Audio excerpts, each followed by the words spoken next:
Kamera udah siap. Ini eh apa ini? Bedanya C sama SI itu apa ya? SI itu universitas ya, Semen Indonesia ya. Saya kira awalnya SI itu ini loh sistem informasi loh. Beda Bapak. Kirain loh. Oh, apa bedanya nih? Kalau di teknik kimia yang S itu belum mengalami pengangkatan Pak, kayak gitu. Oh, SI. Saya kira awalnya tuh gini, SI itu sistem informasi, ada anak jurusan lain. Terus kedua akhirnya saya berubah, kok kayaknya bukan sistem informasi, kayaknya Semen Indonesia. Oke, Semen Indonesia mungkin yang C itu berubah dari C menjadi Semen Indonesia, karena kan kalau C itu ke jurusan ya, sedangkan yang ini mungkin lebih kayak IPB ya. Kalau IPB kan dia angkatan satu universitas kan urutannya.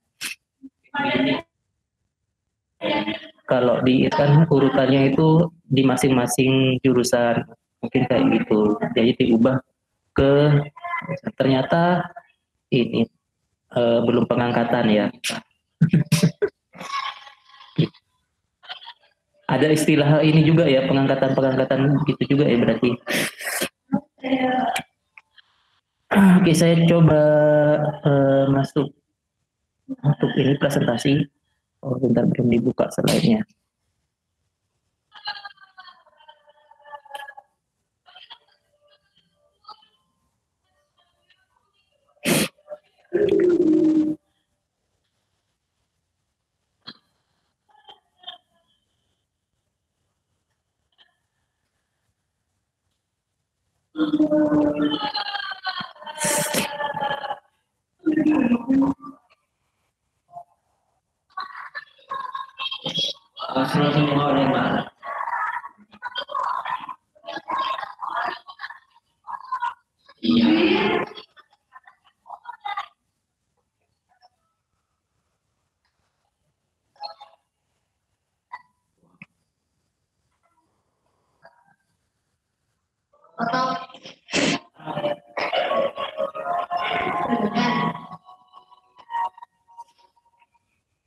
Pertama kita lihat silabusnya dulu.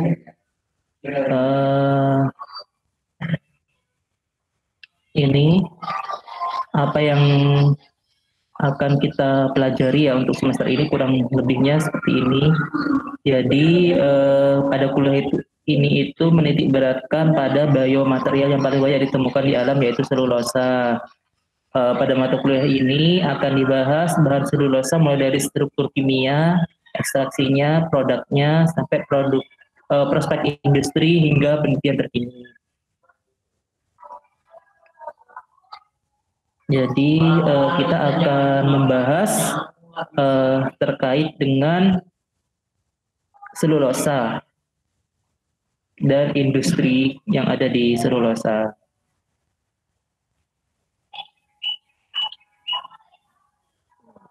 Nah, ini topik bahasannya terkait dengan ikatan kimia selulosa, teknologi ekstraksi selulosa, produk-produk selulosa, terus industri pulp, industri kertas, sifat fisik dan kimia pulp, sifat fisik dan kimia kertas, terus sedikit terkait dengan nanoselulosa untuk penelitian terkininya. Untuk industri pulp dan kertas, mungkin nanti kita bisa mengundang praktisi dari pulp dan kertas untuk share bagaimana sih kondisi di industri pulp dan kertas itu, atau troubleshooting-nya ya, troubleshooting di industri pulp dan kertas. Banyak hal-hal yang apa ya, yang tidak kita pelajari di teknik kimia di kuliah ya, di kampus, yang bisa kita pelajari di lapangan, seperti misalkan troubleshooting tersebut. Troubleshooting itu mengatasi permasalahan-permasalahan yang cukup kompleks di di industri. Misalkan seperti ini. Misalkan ketika kita membuat kertas itu dikasih starch kanji sebagai salah satu bahan aditif. Nah, kanji itu ada berbagai macam jenis, bisa dari singkong, bisa kanji dari jagung, corn starch ya, bisa juga dari gandum, macam-macam jenis kanji. Nah, macam-macamnya itu punya sifat fisik dan punya sifat fisik yang berbeda-beda. Ada yang dia itu encer, ada yang dia itu perlu dimasak, penambahan enzimnya itu cukup banyak dan seterusnya. Nah, salah satu karakteristik yang diperlukan itu konsentrasi, misalkan konsentrasi ketika menambahkan starch ke dalam satu kertas. Kan kalau di ATK mass balance ya, di neraca massa itu kan konsentrasi, kalau konsentrasinya misalkan 1 mol ya 1 mol, mau zatnya seperti apa, kalau 1 mol ya 1 mol kan gitu kan. Nah, kalau operator itu yang kurang paham itu biasanya mengukur konsentrasi itu dari viskositasnya. Kan memang viskositas itu jadi indikasi bahwa satu campuran itu cukup banyak atau enggak. Kalau misalkan encer berarti viskositasnya rendah ya, encer ya, itu berarti konsentrasinya cukup kecil. Kan kita juga kan dalam kehidupan sehari-hari mengasosiasikan seperti itu ya. Kalau misalnya bikin peyek ya, kalau pernah bikin peyek, kalau misalkan terlalu encer, oh berarti tambahi tepung. Kalau terlalu kental, tambahi air. Nah, jadi viskositas jadi indikasi satu konsentrasi. Tetapi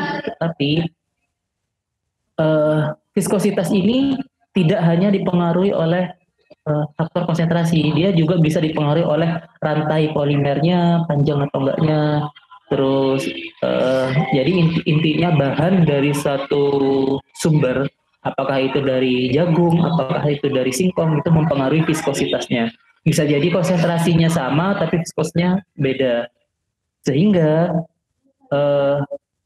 kalau misalkan ada operator yang tidak paham, dia diminta untuk bikin pemasakan starch dengan solid content sekian persen misalkan. Nah, si operatornya itu menganggap misalkan bahannya itu kental dari pati gandum misalkan. Oh ini kok masih kental, viskositasnya masih tinggi, jadi ditambahi air lagi. Padahal kok solid contentnya rendah. Nah, ketika udah pakai solid content rendah, ketika dimasukkan ya ke dalam proses operasi, jadinya properti kertas yang kualitas produknya itu nggak sesuai dengan spesifikasi. Nah, di sini kalian sebagai seorang supervisor kan S1 kan dia lulusnya kan levelnya kan antara di atasnya operator lah setidaknya dia. Kalau operator itu bisa D3 ya.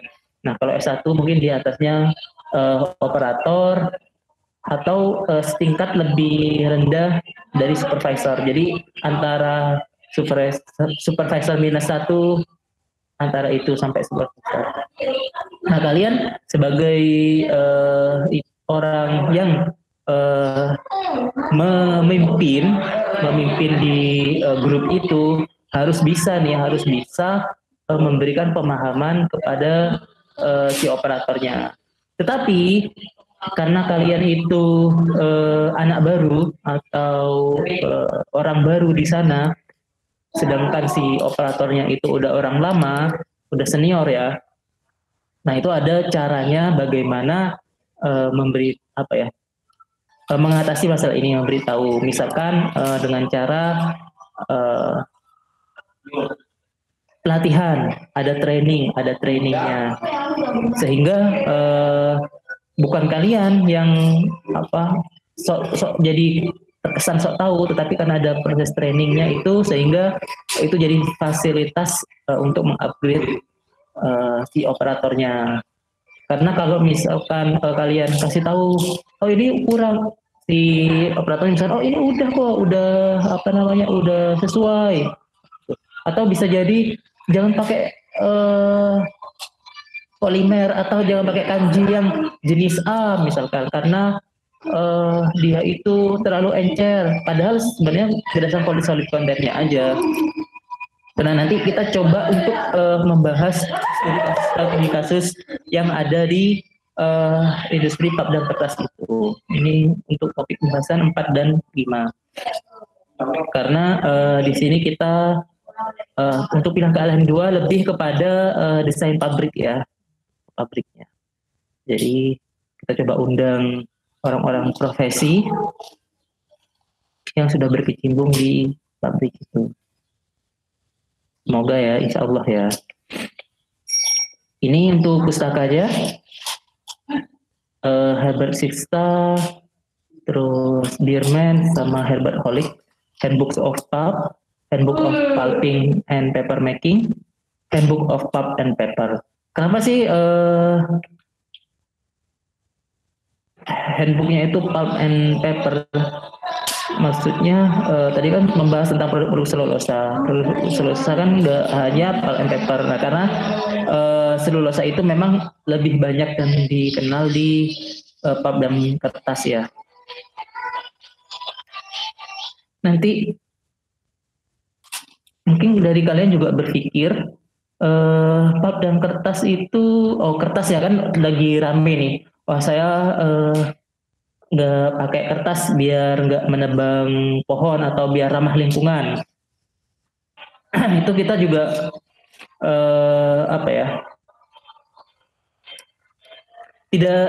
tidak semua bahan pertama, tidak semua bahan selulosa itu harus diambil dari pohon yang ditebang. Ada juga bahan yang diambil dari recycle kertas, misalkan kertas kardus, kertas yang bisa di-recycle ulang ya, kardus misalkan karton, terus kertas seperti koran, nah itu bisa. Jadi sebenarnya ketika kalian melihat kertas, kalian berpikir oh ini adalah sumber dari fiber baru yang bisa didaur ulang. Yang kedua, bisa diambil dari tanaman non-wood.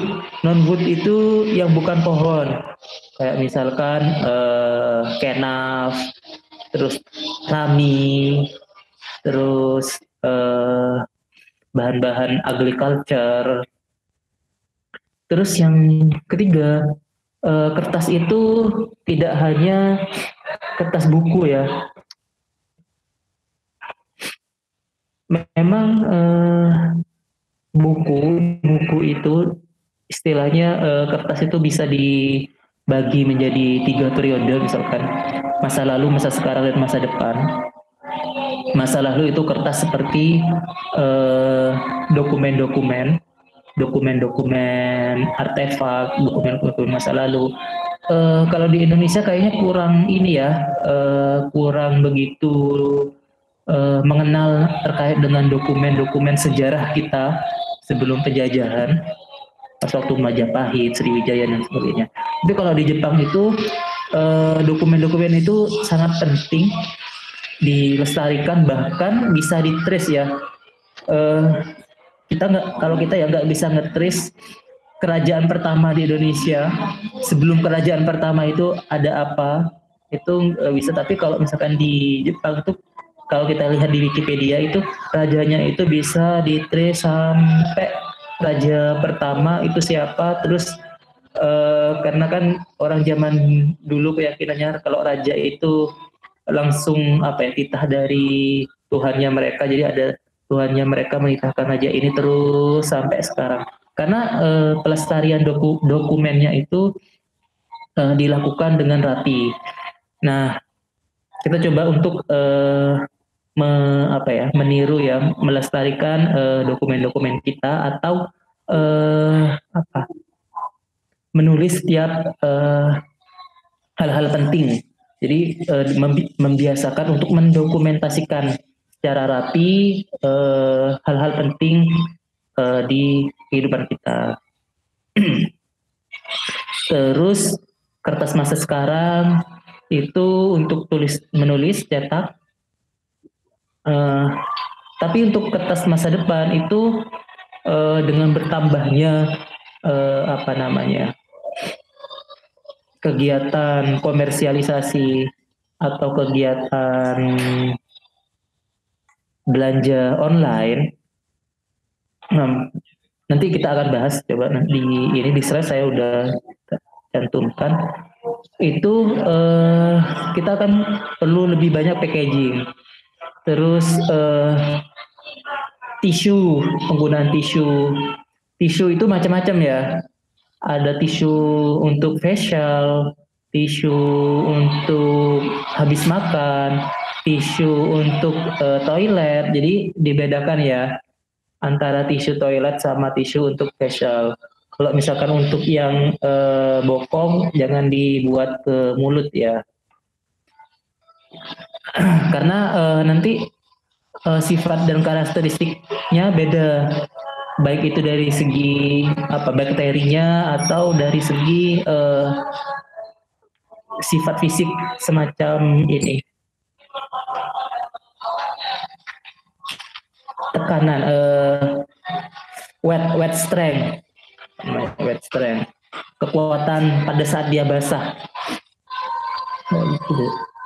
Dan kertas untuk elektronik, karena kita udah mulai menginginkan flexible device. Kan kalau HP kita itu kan masih rigid, kotak ya. Nah, kita pingin ke sesuatu hal yang flexible device. Oke, ini untuk rencana pembelajarannya, nomor 1 ada kimia kayu, selulosa, lignin, semiselulosa, terus ada proses pulping secara kimia, pencucian dan pemurnian pulp, terus ada pemutihan, karakteristik pulp dan aplikasinya, kuis nanti. Nomor 7 ada nanoselulosa, terus ada UTS.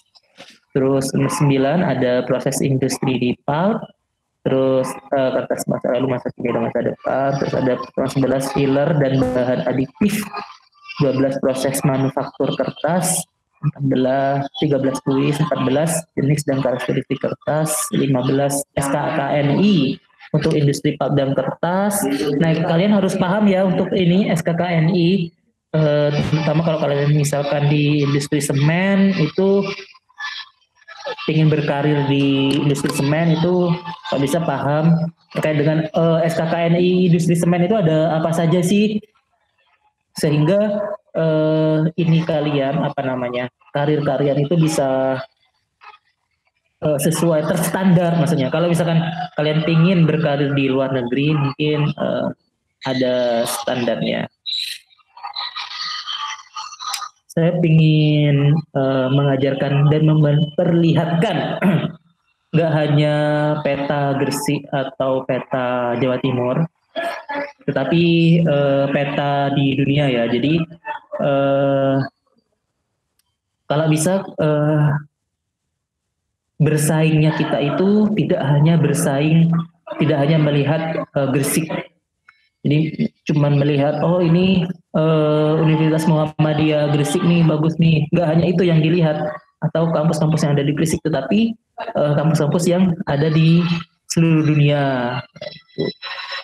Kalau misalkan ingin apa ya, mengambil contoh atau bermimpi